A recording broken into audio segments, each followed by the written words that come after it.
Podcasti 6. käik toob teieni autolaen Bigbank efektiga. Bigbank, laenudele spetsialiseerunud pank. Tervist rallisõbrad, hakkabki siis Portugali ralli esimene päev õhtasse saama. 7 kiiruskatset on läbitud, 1 3-kilomeetrine katse Losada Grossi rajal jääb veel sõita, aga et see podcast päris öötundidesse ei jää, siis teeme selle kähku praegult enne viimast katset ära. Meil on seekord virtuaalne koosseis, meil on Peep Pahv kuskil ülesõidul. Ja tervist! Teel Portosse, ütleme 120 kilomeetrit umbes minna. Ja Jaan Martinson kuskil Jõelähtmes. Hei. No nii, Peep, räägi, kus käisid, mida nägid? Oleme näinud, et 4. ja 7. katselt on sul Twitteris paar postitust.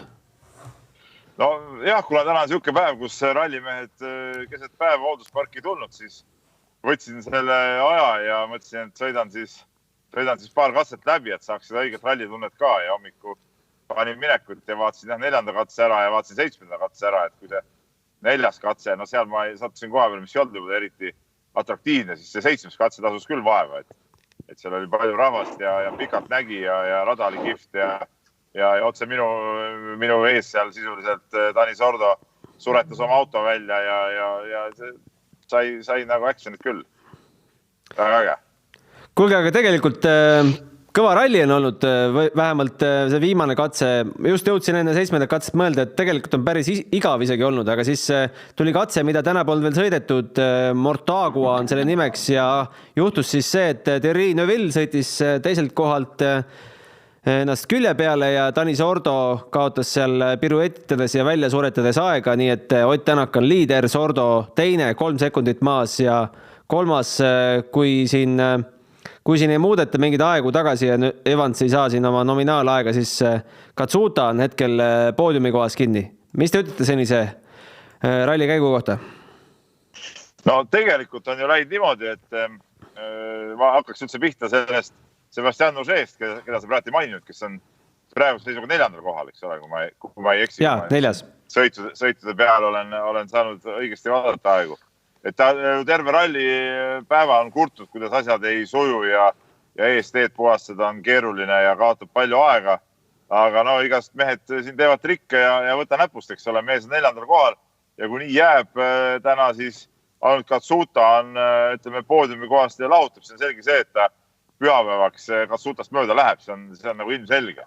Et siin nagu mingit küsimust ei ole ja Neuville oma selle avariiga natuke, ütleme, võib-olla selle teravama tipu eitluse ka rikkus ära, sest et ütleme, Neuville ja Tänaku vahel oleks kindlasti läinud teravaks madinaks, et seal ma ei usu, et oleks tiimi pealik Adamo sekkunud küll, aga ma ei usu elu sees sellesse, et kui nüüd Sordo on 2. kohal, et tal lastakse see Tänakut rünnata, et ma mäletan, eelmine aasta Sardiinias oli nii, et Sordo oli ees ja Neuville oli ta taga, et siis Sordo nagu otseselt ei pidanud gaasi maha võtma, aga kui ta nüüd nagu nii on juba tagapool, siis vaadatel lastakse seal üle võlli seda tempot kruvida, seda enam, et Neuville langes tahapoole ka, et seda 2. kohta on kindlasti Hyundai tiimil tarvis hoida oma tiimipunktide pärast.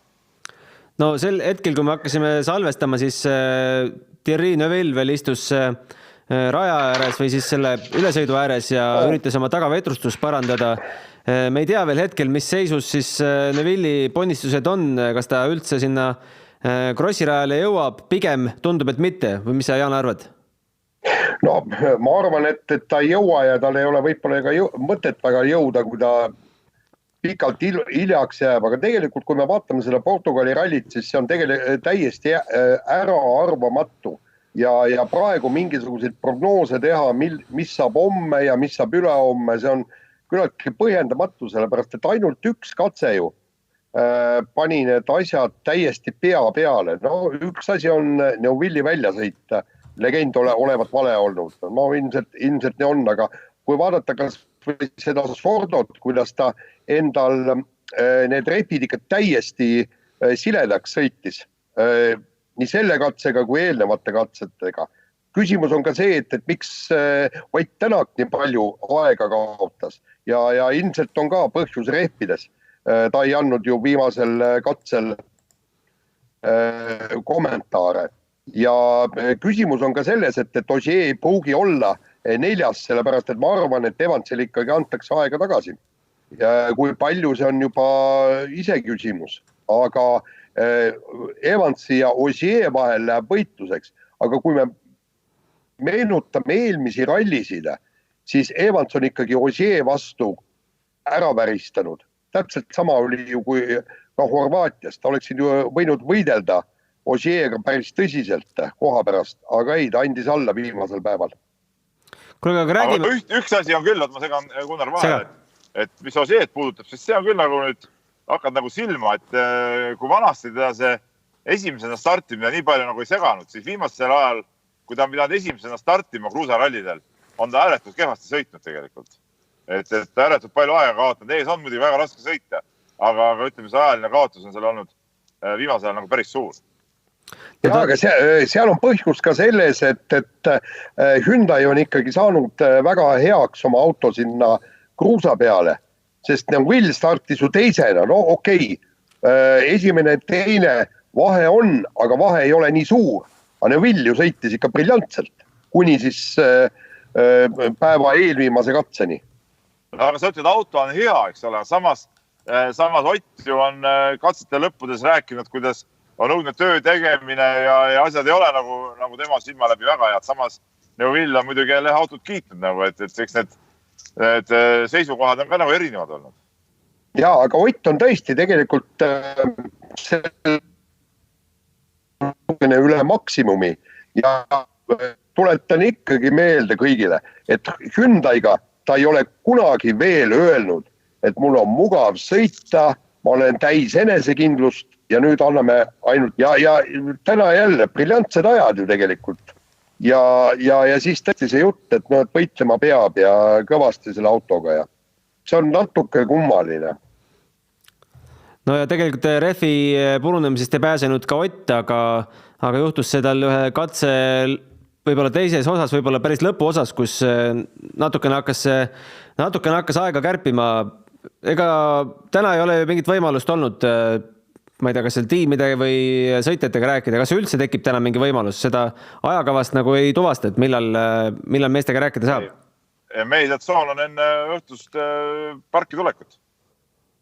Et seal on meediatsoon kõik paika pandud, eile käisin, vaatasin üle, mis ja kuidas, et saab ikka rääkida. Okay, teine asi on nüüd, kui me räägime nüüd rehvidest, siis Ott Tänakul ei olnud ju ainsana rehvidega probleeme, praktiliselt kõikidel oli. Et kellel suuremad, kellel väiksemad rehvi purunemised ja jällegi, ma vaatame homsesse, homme on ju pikk päev ja ma tõesti tea, millised katsed seal on, milline pinnas on, aga need rehvid võivad tõesti nii mõnelegi siin tõsist peavalu valmistada, et homme õhtu oleme märksa targemad, aga mul on mikski pärast kahtlane tunne, et see seis on taaskord pea peal homse õhtuga. No selles suhtes ma nii skeptiline ei ole kui Jaan, et tegelikult varemgi nii on nendel tihedatel rallidel, et avapäeva juhtub palju, mõeldakse, et oi küll siin hakkab homme ülehommega juhtuma, aga tegelikult ei juhtu homme ülehomme mitte midagi. Arvast seda, et homme on okei, kiiruskatseti kilomeetrid on tead rohkem kui täna, eks ole, aga vahepeal on ka hoolduspaus ja see teeb ikkagi natuke kergemaks selle päeva. No jaa, aga võta nüüd tänane õhtune pärastlõunane stint, et ja rehvid ei pidanud vastu, ei pidanud Sordol vastu, ei pidanud Neuvillil vastu. Ilmselt ei pidanud ka Ott Tänakul vastu.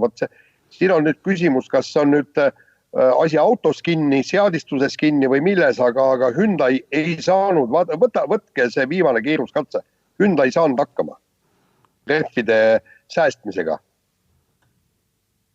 Ja selles on sul õigus muidugi. Kuule, aga räägime teistest Eesti meestest ka. Vaatasime kõik Peebu intervjuusid eile ja jäi siis kõlama mõte mõlemal Kauril ja Virvesel, et tuleb võtta rahulikult, vaatame, mida teised ees teevad ja aga tegelikult hakkas juhtuma mõlemal mehel. Kauril piduriprobleemid väidetavalt ja Virvesel vähemalt üks rehvi purunemine aegade järgi võib kahtlustada, et lausa 2. Ei, siin pole midagi kahtlustada, ma rääkisin Virvese tiimiga ja 2 rehvi purunemist on olnud, jah. Et just natukene seda, kui me eetrisse läksime, et 2 rehvi purumist on olnud ja samal katsel mõlemad purunemised. Et jah, ütleme, ebaõnne on olnud palju, aga mehed on võtnud, kui Virvesest rääkides, on võtnud teadlikult suhteliselt rahuliku tempo, kuna need junior VRC autod ikkagi on ääretud nõrgad, eriti siuksel teedel, nagu siin Portugalis on ja nagu näha on, eks ole, need järjest lagunevad ja pigem siis juba teha sellist sõitu, et auto peab vastu, et sa ei lähe superralli süsteemi ja siis on võimalik seal isegi esikolmiku kohta püüda, mis siis, et ta praegu mingi 7 minutiga kaotab. Ma nüüd ei tea, kas sellest viimast katsest läbi tulnud, tema vist ei ole veel tulnud. Ei ole veel tulnud. Aga mis puudutab Egon Kauri, siis samamoodi, et Kaur ei ole seda oma õiget tempot leidnud, aga tegelikult ta enne seda viimast katset vist oli tõusnud juba 4. oma klassis või? Jaa, 4. Et selles suhtes midagi hullu ei ole tegelikult, et tal on 2. koha punktid Soomest ja kui ta nüüd, siin on veel palju sõite, kui tal õnnestuks siin ka poodiumile tulla, siis ütleme, see punkti arvestuses midagi väga, väga halvasti ei oleks tegelikult, et Kaur vist 2011, kui ta sõitis selles WRC akadeemias, siis ta Portugali ralli võitis ja võitis ka, ütleme, sellise rahuliku taktikaga, et ei lõhkunud autot ja sõitis ilusti lõpuni ja sai selle võidu kätte, et tal teed samad on tal, ütleme, siukses tingimustes sõitmise kogemus ja selle auto hoidmise kogemus on täiesti olemas. Ja, aga Kauril on ka veel see küsimus, et nagu ma sain aru, et ta ei suutnud seda legendi väga täpselt paika saada, nagu ta intervjuudes ka ütles ja pärast lõunal on ikkagi katseajad on olnud, tundub, et paremad, et seal on väiksed korrektiivid. Sai korrigeerida legendi ja seda just seda sõidurütmi ja kaardilugeja koostööd ja legendi asjad rõhutas nii selles intervjuus, kui rääkisime paar sõna enne ja pärast intervjuud ka, et see nii oli, et eks nüüd täna õhtu kuuleb, et mis siis seal tegelikult oli, et kindlasti rahul päris selle seisuga ei ole, et see on nagu selge, et nii tema kui Robert Virves rääkisid ikka sellest, et oma klassis tuleb minna nagu võidu peale välja. Jäi ka mulle see Kauri intervjuust silma, et aega jäi väheks legendi kirjutamisel, et korraldajad olid vist liiga tiheda ajakava sättinud nendel meestele. Kuidas sa sellest aru said ja kuidas see võimalik on, et korraldaja ei mõista seda asja? No kas neid ei mõista, aga midagi nad seal vist valesti tegid, et ma saan aru, et nad teiseks päevaks vist seal tekitasid aega juurde natuke, et seda aegasid korrigeeriti. No siin on ülesõidud on pikad ja sõita tuleb väga palju, et nagu Gregor Jeets ütles vist, et kas terve selle nädalaga 3000 kilomeetrit on vaja läbi sõita, et sõitmist on palju ja teed on keerulised ja see kõik võtabki palju aega, et need, kes ei ole harjunud ka siin mägedes sõitma, olgem ausad, et ega ükski Eesti mees ei ole harjunud selliste mägiteede peal ju sõitma. Need on ikkagi harjunud rohkem nende siledate radade peal, nii nagu on siin Eestis ja meie piirkonnas seal, et siis võtab ka see legendi koostöö ilmselt kauem aega, tahaks seda paremat tunnetust saada. Aga seda tunnetust on kahe läbimisega ju raske saada, kui see kogemust ei vähene. Kuulge, värske info. Neville täna enam edasi ei sõida. Kui ta homme superralli süsteemist tuleb rajale, siis kuidas Hyundai taktikat mõjutab? No selles suhtes, et ta tuleb ju ees võimalikult ette tuleb sõitma, et ega ta seal mingit suurt mängu mängida ei ole ja tema kogu sõit piirdub ilmselt sellega, et ta valmistub nii-öelda siis pühapäevase punkti katseks, et võtta sealt mingisugused punktid ära, et kui ta saab siit tal jääb üks katse sõitmata, eks ole, ta väga suurt kaotust ei saa, aga seda lõpuks punktidele ikkagi väga taitab. Et selles suhtes mingi suurt taktika muutus siin sellest nagu rääkida ei saa. Et kas ta oleks nüüd kaotada 4-5 minutit või tuleb superrallis, et sellel ei ole väga vahet tegelikult. Aga tegelikult ilmselt muudetakse Taani Sordo taktikat ja selle asemel, et vend gaasi põhja suruks ja prooviks seal ees otsas olla, palutakse tal gaasipedaali märksa rahulikumalt tallata, et ta tooks mingid kindlad ja head punktid meeskonnale ära ja et jumala pärast temaga midagi juhtuks. No jaa, aga seda ma rääkisin ka ju meie juttamise alguses, et vaadata, tal lubatakse Tänakut seal rünnata ja see on nagu kindel, et ei lubata, aga mingit põhjust ei ole ka lasta, ütleme, seda teisel kohal käest ära minna, et ta praegu on suhteliselt kindlalt seda kiirust näidanud, et kindlasti proovivad hoida nad Sordot, Toyotat ja Tänaku vahel. Ja ei seda küll, aga vaata, kui temaga midagi juhtub ja sealt punktid ka veel ära kaovad. Neuvill ei too midagi, Sordo ei too midagi, ainult Tänaku peale jääb. No siis on Hyundai ikkagi päris paha olla. Ei, ma olen Jaansuga nõus, aga nad nüüd meelega teda kuskil 4. ka kukutama ei hakka. See on ka nagu selge. Jaa, talle öeldakse, et ära riski, rahulikult sõida, võta kas või see 3. koht või 4. koht, aga ära mingil juhul katkesta kuhugi vastu, sõida, rehve lõhu, mis iganes. No ma ei usu, et nad 4. kohtadele pakkuma lähevad, et selles suhtes, et neil on tarvis ikkagi punkte kui selliseid. Selles on point. Jaa, aga kui ta rehvi ära lõhub ja katkestab, siis punkt ei tule. See rehvi võib lõhkuda ka aeglaselt sõiduga rahulikult ära, nii et ega siin selles suhtes mingit vahet ei ole. Räägime ühest asjast veel, mis siin rallifännide tähelepanu on vähemalt hommikul poole hoidnud. Peep, ma ei mäleta, kes seda eile ütles, et päris õudne on ääre pealt alla vaadata, eriti kui autost välja tuled. Ma arvan, et päris õudne oli sealt ääre pealt alla vaadata Pierre-Louis Lubel, kes järjekordselt lõhkus auto ja on jällekordselt kuskil teepervel ja kuskil kuristikus. Me pole ühtegi pilti näinud Louis Lubeest. Me teame, et mehed on terved, aga koha pealt midagi kuulda on nähtud keegi. Ei ole midagi sellest kuulnud, ainult uudist kuulsin või lugesin õigemini, rohkem ei tea sellest midagi. Et ma räägin, tänane päev on olnud ju tegelikult siuke liikumise päev, et ma olen näinud teise ajakirjanikke ka siin liikvel, aga ütleme mingit siukest kontsentreeritud asja pole täna kuskil olnud tegelikult. Et sellest ma ei tea midagi, aga seda, kes seda ütles, see oli Gregor Jets, kes ütles, et autost välja tulles on päris hirmus. Et eks see on seesama jutt, mis ma ennem rääkisin, et mägedes pole mehed harjunud sõitma ja see on ikka hoopis teistsugune sõitmine kui sileda maa peal. No, Twitteris on igatahes rallifännid üle maailma pahased, et Lubele antaks nii palju võimalusi, kuigi on selline rivi mehi, kes oskaks ja tahaks võib-olla selle autoga paremini sõita.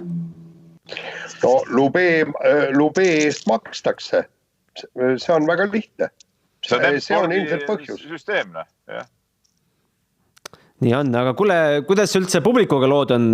On seal mingid piiranguid ka publikuga? Räägitakse, et päris kõiki piletid vist välja ei müüdud nagu tavaliselt. No ma ei oska ütelda, et kus need piirangud on. Kahes kohas ma olen käinud. Esimene koht oli selline keskmiselt rahvast, aga nüüd see teine koht 7. kiiruskatsel oli ikka meeletu rahvamass. Meeletu täiesti, et seal oli autosid oli ikka kilomeetrite kaupa ja ma sain oma kleebist eelised ära kasutada, sain enam-vähem normaalse koha peale, aga rahvast oli väga palju ja mingit sukest erilisi piiranguid, muid piiranguid pole kui see, et kogu aeg peab väljas ka maski kandma, et ka kiiruskatsetel, et kui ma läksin hommiku esimesele katsele, siis ma unustasin maski autosse ja siis juhiti kohe tähelepanu, ma alguses proovisin, oli pusa seljas, proovisin pusa nea peale tõsta, aga siis lõpuks tõi kohalik politseinik mulle mingisuguse maski, et panin selle ette, et ka tänava peal, ütleme Portos, kui kõnnid, siis peab maski ees kandma, et see on nagu siuke veider. Ma just täna lugesin, et Eestis hakatakse rääkima maski kandmise kohustuse kuidagi leevendamisest, aga siin Portugalis, kus on koroonanumbrid palju väiksemad kui Eestis, on ka tänava peal maski kandmine täitsa omal kohal. Isegi õhtul, kui ma käisin söömas, nägin inimesi, kes tegid selleks tervisejooksu, siis nendel maski ees ei olnud, aga kõigil oli mask ümber randme, et nii kui nad jooksumise ära lõpetavad, siis ilmselt panevad selle maski kohe ette. Aga on katse peal melu ka? Oota, küsi Jaan vahele. Ja ei, ma tahtsin öelda, et tahaks näha, mis seal homme Fafe katse peal toimuma hakkab, et väidetavalt see on nüüd katse, kus on kõige rohkem inimesi üldse nagu ralli hooaja peale, ühele katsel on tulnud, et räägitakse seal mingitest tohututest numbritest ühel katsel, ma ei tea, 50 000, 60 000, 70 000. Et seda pilti oleks huvitav näha ja jah. väga rahvarohkem peaks olema ka see tänane viimane katse, see Lousada. Ma olen seda sõidetud mingitel aastatel esimese katsena ja ma üks aasta käisin seal koha peal vaatamas. Seal on väga, väga head vaatamiskohad ja ütleme, too aasta, kui ma käisin, seal see rahvamass oli ikkagi ka metsik, seal olid ikka kümned tuhanded tood. Mitmekümned tuhanded, et selles suhtes ma usun, et seal on ka täna väga palju rahvast, et sellepärast see katse ongi siia päeva lõppu pandud. Aga kuidas see katse peal melu on? Kas vorstid suitsevad ja müüakse limonaadi ja head paremat ka või? No mingi, nüüd siin viimase katse ma näin küll sükest kohviku märki ja ma ise sinna küll sisse ei astunud ja ei vaadanud, no mis sisse tähendab, no see oligi õues muidugi, aga ma ei astunud leti äärde, et mida seal müüakse küll, aga rahvas elas küll kaasa, et kui autod mööda läksid, siis kisa ja kära oli kõvasti ja loomulikult kõige rohkem ennast kaasa siin tipumestest Tanis Ordole, kes on siin peaaegu nagu oma mees.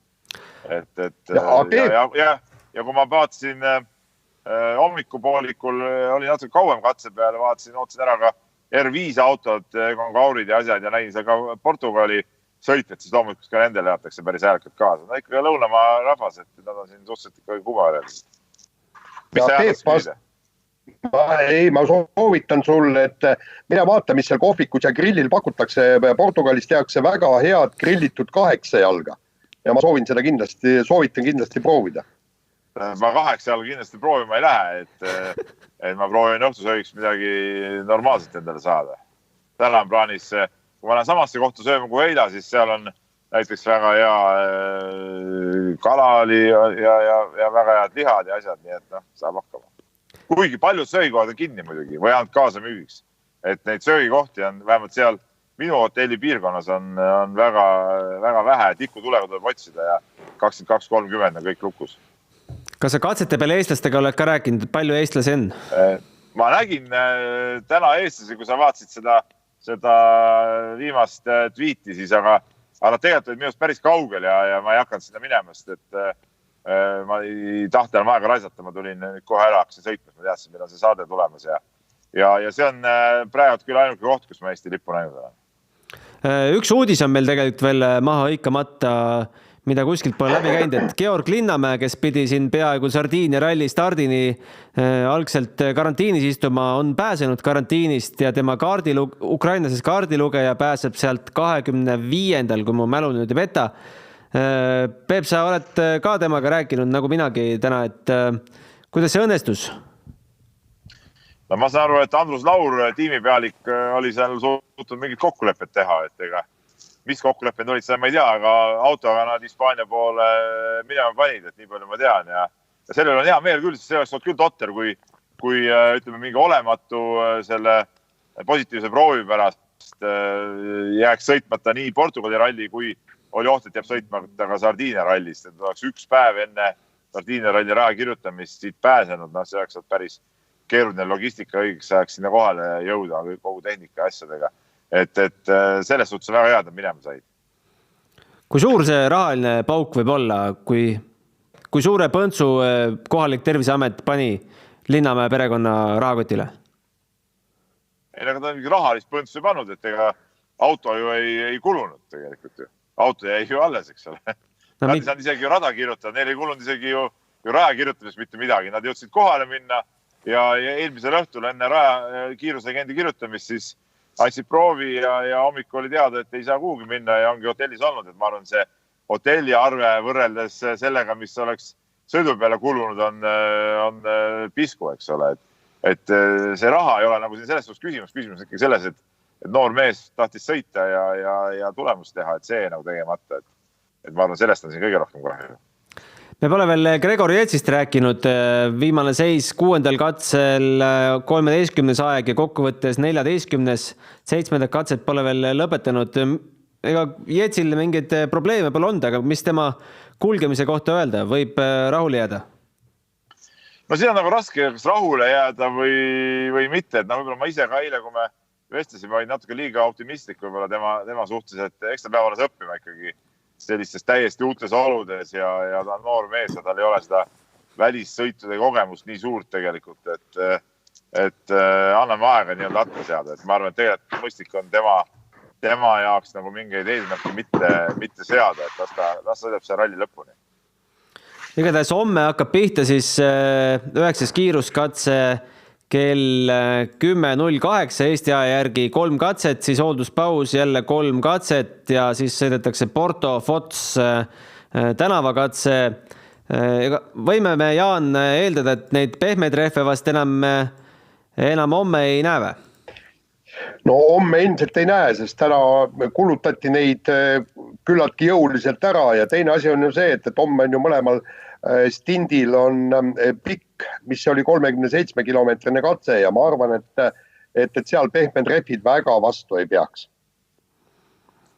Ja ei, selles ma olen Jaaniga nõus, jah, nii ilmselt on.